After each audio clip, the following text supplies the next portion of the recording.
नरेंद्र मोदीना महाकी अहमलक सुब तामगी ओइना prime minister ओइना वासक लौदुना लिंगलकलिबा अनौबा लेंगाक असिना नहान जम्मू एंड काश्मीर दा ओइरिबा फिवम अदुगी मतांगदा होम मिनिस्टर अमित शाहना मयाई तांगबा लौदुना रिव्यू मीटिंग पांगथोखरबा मतुंगदा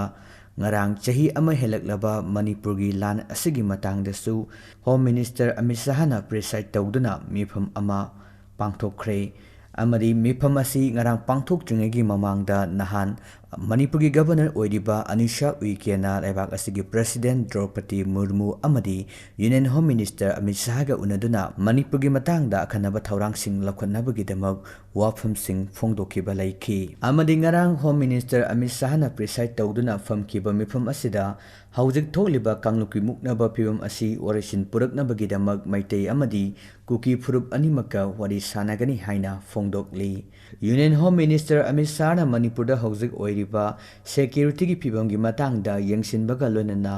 state asida makhatana irang thohandanaba mari lenaba agency singda khanganki manipurda irang thohanaba hotnareba singi mathakta logi oiba akanba charak pinaba thabak lokhatkani karigumba mathau tarabadi ahenba central force sing thajinduna lamdam masida ingtha taptaba pibam hanjil hanaba hotnagani state asida irang thoaliba singi mathakta akanba legal action sing lokhatkani hairi Prime Minister Modi gi lusing makhada lenga asena Manipur gi citizen kuding makpu asoi angam thowandanaba sungsoi soidanamaki hotnagani mefam aduda union home minister na relief camp te leriba miyam gi phibam suningthina yengsingani loinena chana thaknaba ising ana layengi hidak langthak sing tangai fadaba polam sing ma pungphana phanganaba taksinki relief camp te leriba miyam gi phibam suningthina yengsingani loinena chana thaknaba ising ana layengi hidak langthak sing tangai fadaba polam sing ma pungphana phangangani Home Minister Oiriba Amit Shah na Chief Secretary Dr. Benit Joshi da Lanjeneriba Miyamgi Hakselda Amadi Mahima Singh Tambagi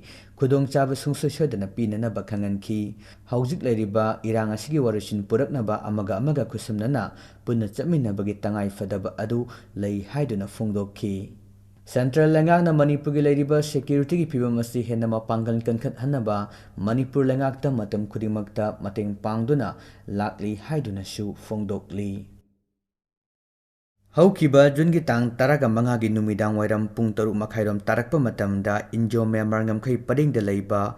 Ango Hills Range ki mafam amada Myanmar gi lalholub Kuki National Army Burma ga khut thoknabagi thodok amada NSMIM gi RS Winson Koba ngaingo village tagi captain ama thodok thofamda leikidre Naga Army gi deputy Longbingbu Lieutenant General A Ramsan na thorakpa cherol amada leikidraba captain asina mahaki timbulu singduna KNAB gi marakta khut thoknakibani masida mahak sokpadagi thodok thofamda laikatnaba nangdana mahak leikidabani amaromda leikidraba captain RS Winson gi aroiba mathau mangam gi thoram asi ngarang nungthil pung mangarom tarakpa matamda ukrul gi TNL holda pangthokre hari thorum aduda Naga Army laikidraba imung manungi miyesing ngaingo satrolong ukrul gi khunja sing CSO sing CAO amadi ki WTR na singbana saruk yakhi panba yabadi chaliba chahi asigi February 10 da KNAB na NSMIM gi masang naiba miyoi ama oiriba honpum chingthungbu Myanmar gi mafam amada naumaina kaptuna hatkhi aduga mamang thada KNAB na NSMIM gi Nagaland gi Makusungdagi Sentilon Jamir Kauba Miyai Ama Amasung Kamjong District ki Injo Myanmar ngamkhai da mathok pangthok lengaida faraga hatkibagi thodok sing thokhiba laikre loinana social media da thaganarakpa post ta kuki ani amasu Kamjong District ki mafam amada kaptuna hatlamle hairi sahi ama helaklaba Manipur gi lan asida yaudana matam kaya leruraba matungda hokhiba jungi tang taru kumchali singani kunga marida jiribamdagi maitei ama kuki singna faraba matungda tamthiba mihat ama chathakraba matung jiribamdasu kangluk anigi marakta ungkhatnaba yummai thabani singba amadi miyai chatruk hena tongan ba mafam singda lanjanakibagi thodok sing amadi miyai chamapan hena jiribamda hangliba relief camp da sangjafam lawduna leiniringi cherak asida jiribamdagi Imphal tamna CRPF na escort tawduna pusuna ba honarakhiba yamlaba oil tanker amadi nongmata sangraba yadaba polam sing purakpa truck sing kuki nupi singna Imphal jiribam lambida thakpadagi sangshilakpa yadana amuk handuna chatkre hairi